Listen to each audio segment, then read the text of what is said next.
So mga paraan na pwede mong gawin at i-apply sa isang lalaki upang mapuyat siya ng kakaisip sa iyo. O mga kamamay, ang dami talaga ng nagre-request ng topic na ganito para daw sa ganon. Kayo naman o sila namang mga babae ang pagkapuyatan ng isang lalaki sa pag-iisip sa kanila. Well mga kamamay, eto na po at isishare ko na po sa inyo at hihimayin isa-isa yung mga bagay na yan, yung mga tips na yan na alam ko na maaari nyo pong sundan. Kaya mga kamamay, if ever na nagugustuhan nyo po yung mga love advice, yung mga ganitong klase ng usapin and topics tungkol sa pag-ibig o sa buhay ninyo, so wag nyo naman po sanang kalimutan, wala naman po itong bayad. So just click the subscribe button, i-like yung video at mag-comment ka na rin sa ibaba ng video na ito. Alam ko mga kamamay, malaki po yung maitutulong niyan kung kaya't kailangan ko po ng kooperasyon ninyo para sa mas marami pa at tuloy-tuloy na mga tips na maaari kong i-share sa inyo. Kaya mga kamamay, kung nagawa nyo na po yan, lubos po akong nagpapasalamat at simulan na po natin ang ating topic ngayong umaga na ito. So ano nga ba yung mga bagay na maaari mong gawin sa isang lalaki at talagang magugulat ka sa resulta kasi magdamag ka niyang iisipin, lubos siyang mapupuyat ng pag-iisip sa iyo.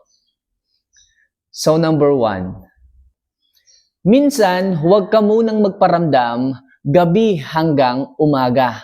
Yes mga kamamay, pwede niyo po itong gawin o i-apply sa isang lalaki kung sabihin natin na halos araw-araw kayong magkausap, okay, nasana yung lalaki na tuwing gabi kayo palaging nag-uusap at may laya kayong magtawagan or mag-video call, pero bakit isang araw o isang gabi bigla ka na lang hindi nag-message, bigla ka na lang offline. So ngayon, magugulat ang lalaki. Ang alam niya, expect niya na mag-uusap kayo ng maayos, magtatawanan kayo, magkukwentuhan kayo, pero bakit bigla kang nawala? So, sasadyain mo to pero hindi natin ipaalam o ipapahalata sa isang lalaki na hindi ka magpaparamdam ng gabi na yon. Simula alas 6 ng gabi hanggang alas 6 ng umaga. Ewan ko na lang mga kamamay kung ang isang lalaki ay hindi umikot ang puwet ng paghahanap sa iyo. Sigurado ako, tadatading ka niya ng chat, ng tawag, ng missed call. Pero sa madaling sabi, hindi niya mapapansin kasi hindi mo hawak, hindi ka offline, wala siyang magagawa. Pero ang goal natin dito is puyatin siya ng pag-iisip, so gawin mo yan kamamay. Huwag ka munang magparamdam mula gabi at idiretso mo to hanggang kinabukasan ng umaga. Alright? So next, iwasan mo na magtagal palagi ang pag-uusap nyo. Yes mga kamamay, isa rin po itong tips na to para maisip ka palagi ng isang lalaki. So hanggat maaari, wag mong sanayin yung sarili mo, lalo na yung lalaki, na matagal palagi kayong nag-uusap. Pinapahaba ninyo yung usapan. Oo, sabihin natin na masaya kayo. Sabihin natin na doon kayo nasanay Naghaharutan kayo, nagtatawanan kayo, kung ano-anong pinag-uusapan nyo, tapos basta masaya lang kayo at inaabot kayo ng oras ng gabi para lang sa ganyang klase ng usapan. Well, hindi ko naman kayo masisisi kung talagang diyan kayong masaya. Pero ang goal natin mga kamamay is pag-isipin, puyatin ng isang lalaki na isipin ka. At mangyayari lang yun mga kamamay kapag nami-miss ka niya. Kapag hinayaan mo na yung lalaki ay magtaka, magtanong, bakit hindi ka na kagaya ng dati? Hindi ka na kagaya ng dati na palagi siyang i-message, palagi kang nagpapaalala sa kanya, palagi kang nag-a-update. So, ang akin lang dito mga kamamay is bawasan nyo po yung palaging pagme-message, yung palaging ready available sa kanya, kung kaya't hindi na siya nagkakaroon ng time. Okay, para i-message ka, para tawagan ka, para tanungin ang kanyang utak, okay, nahanapin ka. Kaya mga kamamay, please, bawasan niyo po yung masyadong pagbibigay ng oras sa kanya para isip-isipin kanya, para magtaka siya kung ano nang ginagawa mo, para magtaka siya kung bakit hindi ka nakagaya ng dating mayat-maya ang pagpaparamdam. Hindi mo napapansin kamamay, siya na yung message ng message at kalaunan, siya na yung naghahabol sa iyo. Okay, kaya mga kamamay, yung lalaki parang na-paranoid na sa inyo. Okay, mayat-maya ang message, mayat-maya ang tawag, at di ba yun ang gusto ninyo? Palagi nila kayong iniisip, kahit sa gabi. Sunod-sunod at ang dami, ang sipag niya ng magparamdam o mag-message. sa iyo. Kaya mga kamamay, konting tips, huwag masyadong damihan ang oras ng pakikipag-usap sa kanya.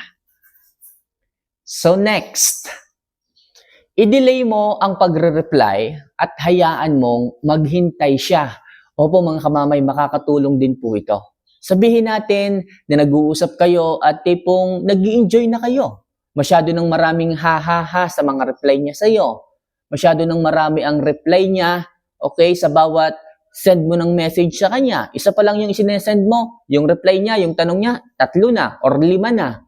So hayaan mo muna na ma-delay ang reply at siya yung mangulit ng mangulit. Hayaan mong maghintay siya sa iyo. At sa ganyang paraan mga kamamay, lalo na't nasa climax part na kayo, pag sinabi po nating climax part mga kamamay, nandun na kayo sa kasiyahan ng usapan ninyo, tumatawa na siya, dumadami na at humahaba na ang reply. Tapos pag hindi ka agad nagre-reply, nagmi-miss call na siya. So isa yung sign kamamay na yung lalaki masyado nang na-attach sa inyo, masyado nang humahabol sa inyo. At good sign yan mga kamamay. Kapag medyo i-delay mo na, okay, hindi yan nahahalata ng isang lalaki kasi nag-i-enjoy siya. Nag-i-enjoy yan. At sa isang banda mga kamamay, palagi ka na niyang iniisip. Ikaw naman, pasulpot-sulpot lang ang reply. And make sure mga kamamay, pag nag-reply kayo, dapat may laman din. Hindi yung boring. Kaya natatapos ang usapan kasi nagiging boring na yung reply mo. Pero kung meron kang abang na tanong, okay, abang na paraan para magkwento siya ng kwento, gawin mo. Pero i-delay mo. Pero i-delay mo yung reply sa kanya para talagang yung oras niya ay ituon niya sa'yo, para yung oras niya ay ibigay niya sa'yo. At yun ang nakikita kong paraan para mapuyat ang isang lalaki kahit umaga ng paghihintay sa'yo, ng pag-iisip sa iyo. Okay? So next, umpisahan mo na ang mag-ayos ng katawan mo.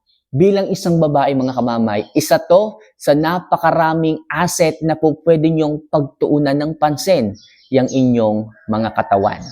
Ang mga babae, hindi lahat sexy Ang mga babae, hindi lahat baling-kinitan. Baling-kinitan ang tawag ng iba Yan yung malalim na term pagdating sa sexy.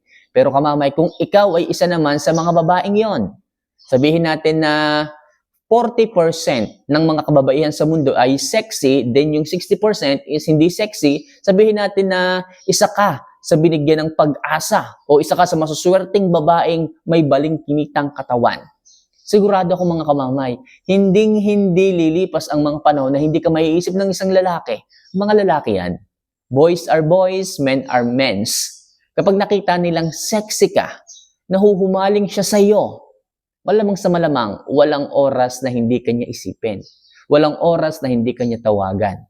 Kasi lagi niyang iniisip na, baka itong sexing jowa ko na to kung sino-sino kinakausap Gusto ko ako lang kausap nito kasi syempre, babae to, sexy pa to, maraming mag-aasam dito. Yan palagi ang maiisip ng isang lalaki pagdating sa inyo. Kapag sexy ka, kapag maganda ka, sinasabi ko sa inyo mga kamamay, hindi ka maaalis sa isipan ng isang lalaki. Kaya ngayon pa lang, asikasuhin mo na, trabahuhin mo na yung katawan mo. Mag-ayos, magpa-sexy. Kung kailangang mag-workout ka. Pero kung gifted ka naman sa balakang, sa dibdib, sa puwet, napakalaking bonus niyan. Pero sa isang banda mga kamamay, tingnan mo sa salamin, may mata ka naman, makikita mo dyan kung alin yung mga body parts na kailangang bawasan at mas kailangang dagdagan. Para sa ganon, mas sumarap ka at mas isip-isipin ka ng isang lalaki. Right? So next, maging malinis at palaging mabango. Bilang isang babae, dapat alam nyo talaga to Dapat built-in na sa inyo to. Mga babae kayo. Sa madaling sabi, para kang isang bulaklak dapat. Hindi dapat ikaw yung bulaklak na walang amoy. Dapat kung gaano kaganda, kung gaano kakulay ng isang bulaklak, dapat nandoon din yung bango at linis nito. 'Di ba? Kaya maraming mga lalaki ang lumalapit sa iyo para amuyin ka kasi maganda kang bulaklak. Pero kung halimbawang ikaw yung bulaklak na maganda lang pero pag inamoy, mabantot, lalayuan ka pa rin. Maghahanap pa rin ang bubuyog ng ibang bulaklak na may bango at asim pa. Hindi kagaya mong puro asim talaga. Literal na asim ang taglay mo. Kaya please mga kamamay, sinasabi ko sa inyo, maging malinis at mabango. Mas dinadaig kasi ng isang babaeng malinis at may mabangong amoy ang isang babaeng ganda lang ang baon. Kaya para isipin kayo or mapuyat ang lalaki kahit araw ng pag-iisip sa inyo, kailangang panatilihin po ninyo o kung hindi man kayo mabango ngayon, hindi pa huli ang lahat.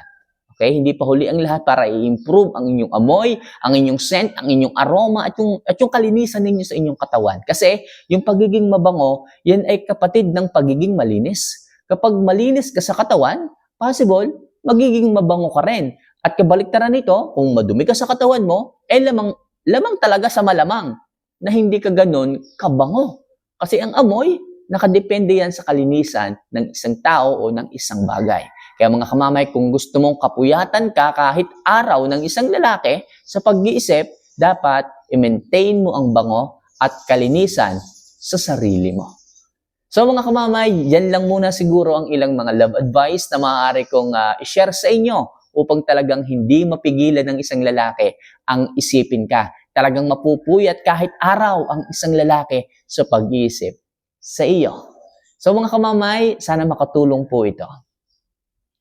Sa mga gustong magpa-love advice, sa mga gustong humingi ng coaching pagdating sa buhay pag-ibig, nandito lang ako mga kamamay. Pwede niyo po akong i-message, tawagan sa aking Facebook account. Okay, lalagay ko na lang po dito para sa ganon, madali niyo po akong ma-reach out. So mga kamamay, mahal ko po kayo. See you for our next vlog. Paalam.